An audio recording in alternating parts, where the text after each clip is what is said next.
Hi, I'm Steve Hannigan, and today we're working on a solar air heater.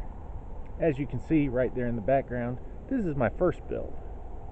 Now, it's a 4x8 sheet of plywood, painted, and it's got a couple things that I researched online. I tell you what, this first build did not go too good. So let's take a look and see what it is, see what it does, and where it failed.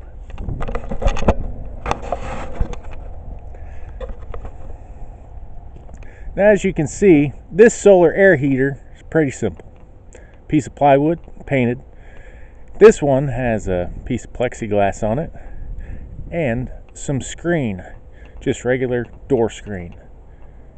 Now, the research that I've done has shown that door screen, aluminum pop cans, metal type of gutters, piping, all painted black to absorb the maximum amount of heat from the sun. Now, its curvature, aligned with the latitude of the earth, is about 60 degrees, hopefully, to get the maximum amount of light from the sun. Now, this is electronically controlled through a solar panel. This is a 12 volt DC solar panel, which controls a DC 12 volt relay in the back, which turns off and on a 120 volt fan. This blower motor that we got is 400 CFM and moves through a 6-inch piece of ductwork. This blower mower forces the air into the duct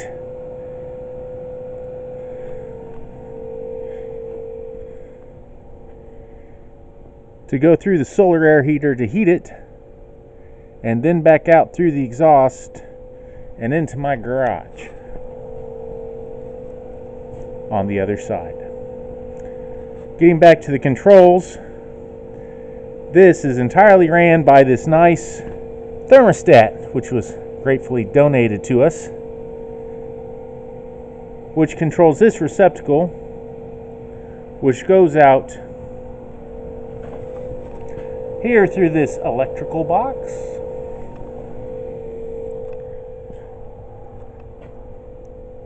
goes to our DC relay, which is controlled by our solar panel, comes back out to our speed switch. Our speed switch here changes the fan speed to go high, turn it off, or to go low. Try and regulate the flow of air to either increase or decrease the volume to heat up the air more or less.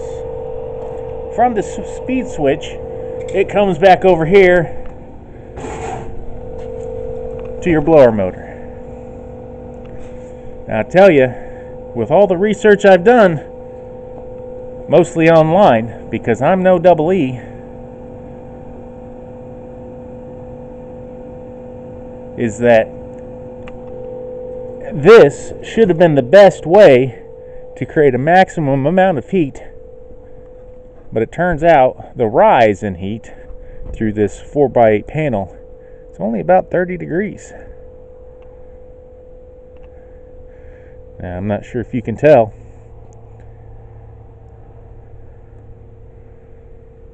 but this panel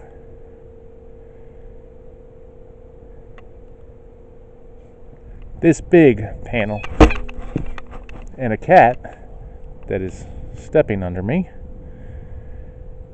made by 4x8 fiberglass, screwed down every 6 inches around it, silicone shut with screws and washers. The air comes in at the bottom here, goes through a screen, door screen, and then back out. This door screen's not doing too good. Now today, we're going to see if you can see it. Get a good angle. It says the cement here is 55 degrees. Well, should only be 38, but with the sun hitting that cement, it's going to heat it up a little bit. So let's get the temperature of this wall here. Hopefully that'll be a lot better reading. It says 42 degrees in the shaded area, 40 degrees, 41. So it's pretty consistent. We're about 41 degrees. There's 38. All right. So if we got 38 degrees outside with the heat from the sun and the proper angle of 60 degrees at our latitude, we should get a rise of approximately 100 degrees. But with the way this has been engineered and formed, we're really only getting a rise of about 40. So right here, I'm not sure if you can see it, it says 66 degrees. That is way too low. 67 degrees. So we're going to tear this one apart. When we're done tearing it apart, we're going to rebuild it. Use a different method to increase the heat retention to heat this garage.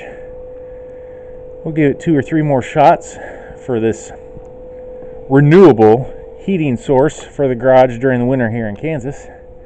And after that doesn't work, maybe we'll have to go back to the old fossil fuels. Coal. Coal's rather cheap. But more than likely out here, we'll be using propane. That or an electric heat. So, we're going to try it again. And hopefully this renewable energy, I'll get back with you later.